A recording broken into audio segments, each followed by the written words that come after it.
Greetings, brothers and sisters. What is up? Welcome back to yet another one from us. We're trusting, hoping, and believing that all is well with you.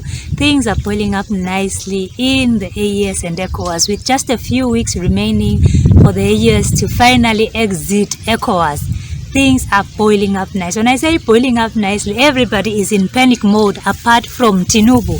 So Tinubu seems like he's very much convinced that the AES is going nowhere.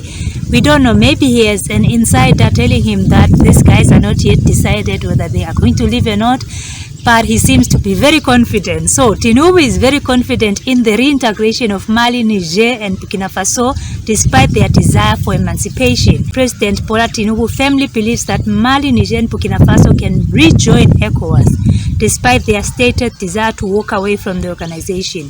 Tinubu has assured that the process will be conducted with caution, putting the interest and the welfare of the citizens of these countries first.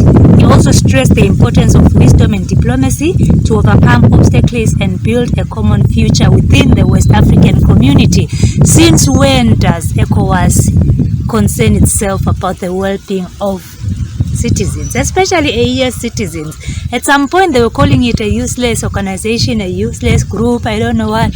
They were not even recognizing it. The same Tinubu, not even in ECOWAS as an organization, but Tinubu himself, he failed to recognize the AES. He was calling it, I've forgotten what he gave, the name he gave it, but it was just a derogatory name. That meant these guys are not even sure of what they are doing. Right now he's saying we need to be considerate of the well-being of the citizens as much as we are integrating their people. And you ask yourself, Tinubu, since when? Wisdom and diplomacy. Diplomacy, you guys were calling these guys undemocratic and I don't know what. And it is seeming like these guys are already in panic mode. So we really don't know what hope Tinubu has. Maybe Jomaifa has spoken to him. Maybe Jomaifa said that they had a good meeting and they were discussing that these guys must come back, they'll be recognized. Maybe he was promised by Jomaifa that leave it to me, brother. I got this covered. These guys will not go anywhere. But apart from Tinubu, we are seeing Cote d'Ivoire panicking. Now Cote d'Ivoire is really panicking, and they have come out very clear to show us their panic and to state their panic, but they are reassuring their citizens that they will continue to trade with the AES countries because they really need them for the continued development and economic development of their country. So this is what is happening between Cote d'Ivoire and AES. Despite the possible exit of the Alliance of Sahel States countries from the economic community of West African states, Cote d'Ivoire is optimistic about preserving its crucial trade links with these countries. This was stated by the Ivorian Minister of Trade, Industry and Promotion of SMEs, Souleymane Dirasoba, during the presentation of his ministry's program budget for 2025 before the Senate in Yamoussoukro. The minister stressed the vital importance of trade within the AES countries, particularly Mali, which represents Cote d'Ivoire's third largest global customer and the first within ECOWAS, with exports estimated at 909 billion FCFA. Niger, for its part, is Cote d'Ivoire's 43rd largest global customer, with exports around 33 billion FCFA.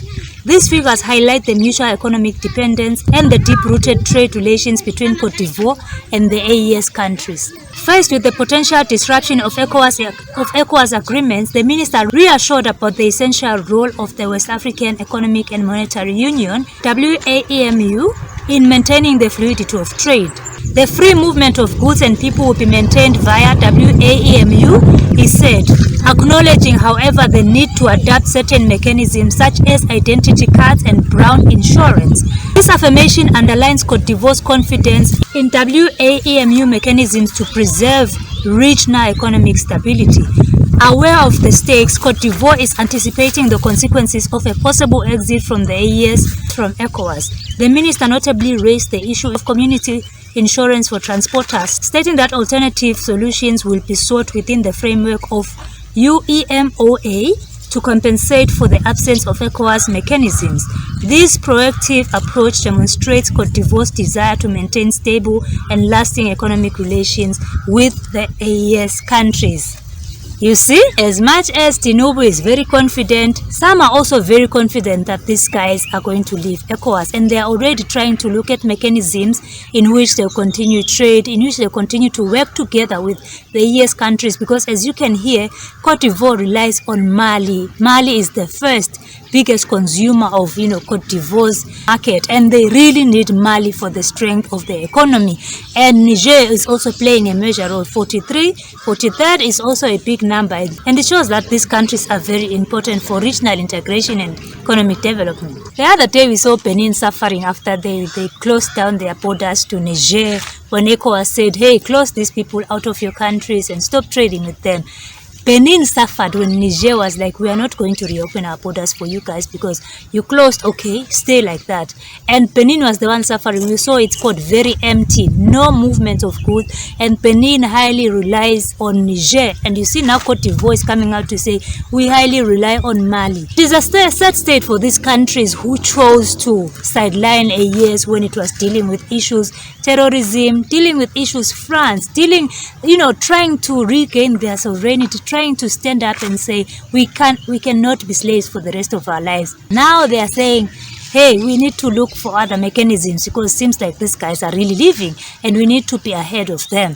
So Tinubu, we don't know what you are hoping for. Maybe you and Jamaica have better plans for the AES. Maybe you know something we don't know. But Cote d'Ivoire seems to know that we need to move ahead and see how our people will continue to work, transporters, what kind of insurance they will need to be traveling to these countries. And that's a good move by Cote d'Ivoire, honestly, because you can't be sleeping when your market is going away from you. Look for other ways in which you continue to work together.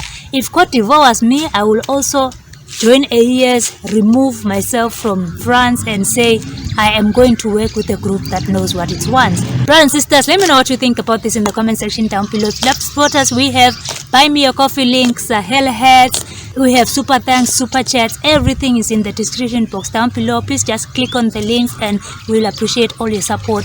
We will see you in the next one. Bye.